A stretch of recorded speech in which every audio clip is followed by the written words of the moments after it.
CQ Researcher carries online information that is weekly updated on current events and controversial issues, as it will tell you right there in its description. If we click through to it, I'm off campus, so I have to go through this additional screen. I've already logged in and put in a proxy server, and that's just a URL address that routes your internet traffic through it to the library. There's a whole listing here on how to do that if you need to do it. It's actually really easy, so don't get intimidated by that. I'm going to click on this link to go on to CQ Researcher, and this gets us to the home page of that. This week's edition seems to be on energy policy. Should the U.S. use more clean energy sources? Gasoline prices are rising above $4 per gallon. So it's very current. It's looking at exactly what's happening to us today. I'm going to go back to what I've been searching for already, and I'm going to look for video games. And I'm just going to see what comes up with that. I want to be very broad as I just start. As we get into this, I've got 86 results, and we can sort them by title, by relevance score, and by date. And I want it by date. I want stuff within like the last 5 or 6 years. So I'm going to try and sort this properly. Aha. Clicking the up arrow brings the most recent information to the top.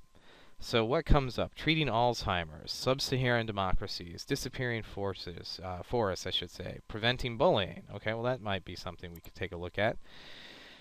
Impact of the internet on thinking, social networking, cybersecurity, online privacy, future of books, homeland security, reading crisis, debating hip-hop, lots of stuff.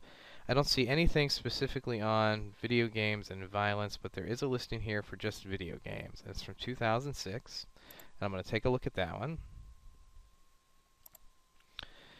And it has a screen capture from World of Warcraft. That's always nice. Ooh, and Madden football. Good as well.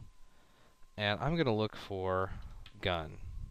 And the first thing I find here is Grand Theft Auto, and again I hit Control F to bring this up and then just search for gun, and it takes me for the first listing.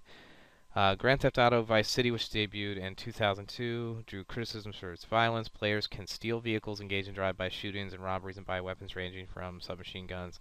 Okay, well, so that's just telling us that there is a game with guns in it. Here we go. Courts have been skeptical of a link between video games and violence. So this is, again, talking about what I'm looking at. So I would take a look at this, and I would keep a copy of it.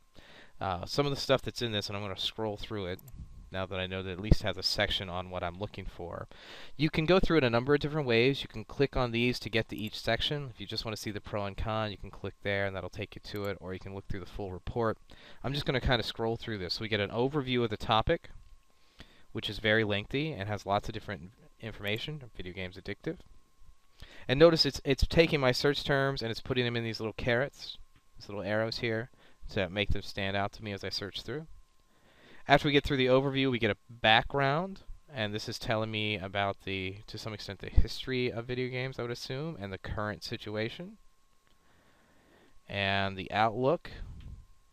As video games become more sophisticated and broaden the audience, some cultural observers say it's time to look beyond fears of lurking pedophiles and rotting brains and conduct research to find out what's generally good and bad about games. All right, well, that's interesting.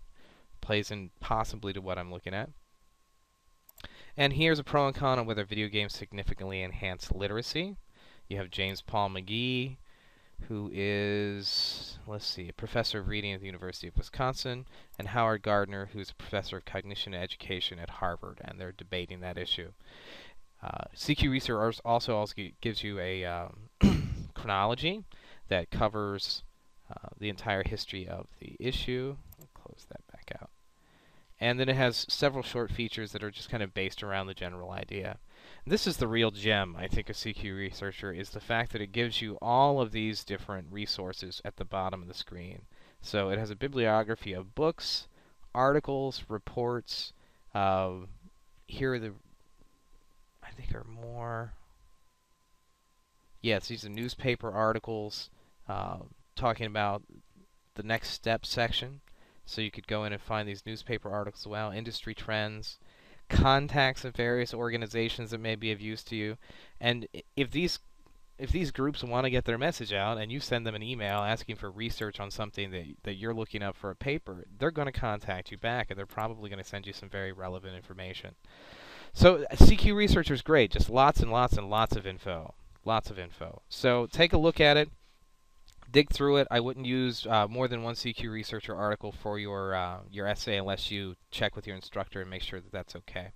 I'm going to back out of this, and we'll get back to, oh, actually, I can close this out, can't I? I'm going to close this out, and then we're going to back out. We're going to get back to the library research database page, and the next one we're going to take a look at is Electronic Journal Center.